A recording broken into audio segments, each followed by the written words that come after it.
տեսանյութերում միշտ ասում եմ, բայց էլի դիմել եք, թե որ տարիքից չեն հանձնելու լեզվի իմացության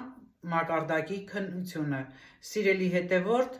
70 տարեկան եւ ավելի մարդիկ չեն հանձնում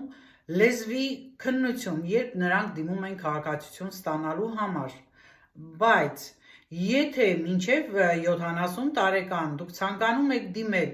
եւ ունեք հաշմանդամության կարգ 70-ից բարձր տոկոս ճանաչողությամբ, ուրեմն դուք պետք է բժշկական ֆորմուլեր լրացնել տակ ձեր ժեներալիստին եւ այդ փաստաթուղթը ներկայացնեք պրեֆեկտուրա, սա շատ կարեւոր է։ Բացի այդ, կան մարդիկ, ովքեր աշխատել են, աշխատելը շատ կարևոր է, դե իհարկե խոսում ենք MDPH-ի այն մարդկանց մասին, ովքեր ընդհանրապես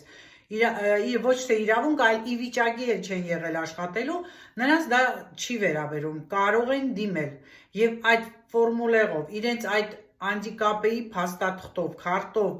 փաստաթղթերով հաստատեն, որ իրենք ի վիճակի չեն հանձնել այդ քննությունը։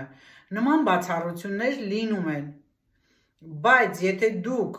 չունեք նման փաստաթուղթ, ուրեմն պարտադիր է լեզվի իմացությունը եւ շտապեք հանձնել հենց այս տարի, քանի որ հաջորդ տարվանից B2 է լինելու, ես դա բազմիցս եմ ասել ու նորից կրկնում եմ, շտապեք։